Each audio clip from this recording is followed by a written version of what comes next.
बड़ा सुख है भजन में, बड़ा स्वाद है भजन में, बड़ा नशा है भजन में, और बड़ा आकर्षण है भजन में। शुरुआत में जब भजन मार्ग में लगे तो लगा कि ये लिखी बातें हैं, है नहीं, हृदय की बात कहता हूं।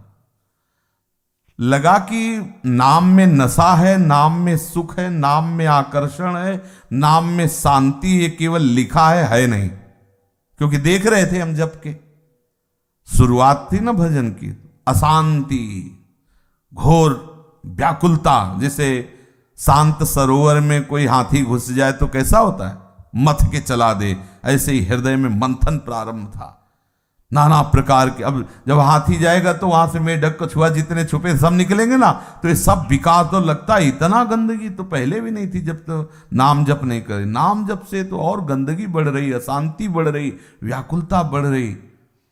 तब लगता था संतों ने लिखा है, संतों ने कहा है तो जरूर सुख होगा, ऐसा माना।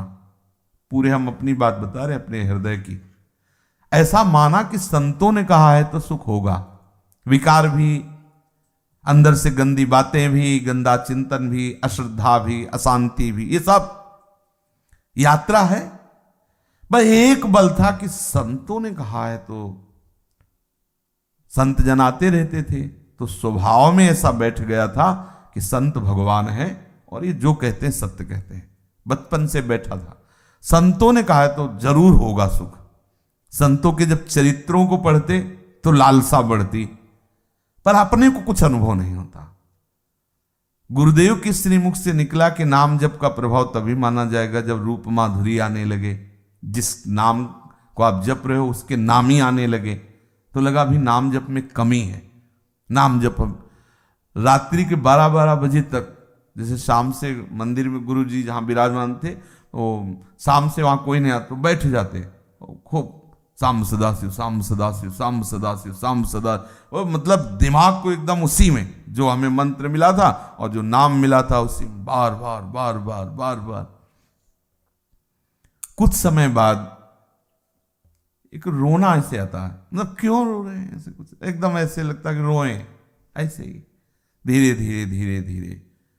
फिर अचानक एक दिन ऐसे देखा, बिल्व वृक्ष के नीचे बैठे थे, ऐसे देखा एकदम जैसे कोई तारा नहीं टूटता, ऐसे सुबह प्रातः कालीन बेला थी, ऐसे आकाश की तरफ एकदम प्रकाश पैदा हुआ। उसमें देखा ऐसे ही माधुरी मूर्ति में भगवान श्याम सदाशिव और माता।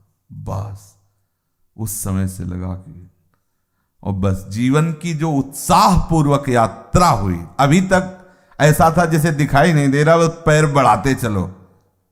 वहां से फिर, और जब वृंदावन मिला तब मुंह खुल गया।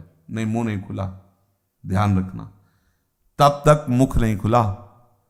जब तक वृंदावन रस की मार्ग की बात, तब तक कभी ऐसा नहीं हुआ कि कहीं प्रवचन, कहीं बैठ के कुछ नहीं, मौन, शांत, गुप्त, ऐसे साधारण आदमी का जीवन। बस ऐसे खान पान, हंसना खेलना कूदना, बस बाहर से इतना ही समझ पाओ, आगे नहीं, अंदर का बिल्कुल गुप्त। अब जब उन्होंने मूकम करोति वाचालम पंगुम लंघयते गिरिम, तो अब जो दहाड़ रहे हैं उसी बल से दहाड़ रहे हैं, उसको देखा है। चिंता मत करो, चिंता मत करो, देखा है हृदय में वेदनाओं को देखा है, विकारों की, अश्रद्धा को देखा है प्रभु के प्रति, अश्रद्धा को। श्रद्धा को देखने वाली बात तो जी श्रद्धा, हमने अश्रद्धा को भी देखा है और फिर उनको हटाते देखा है, उनका दुलार देखा है। निश्चिंत होकर भगवत मार्ग में चलो।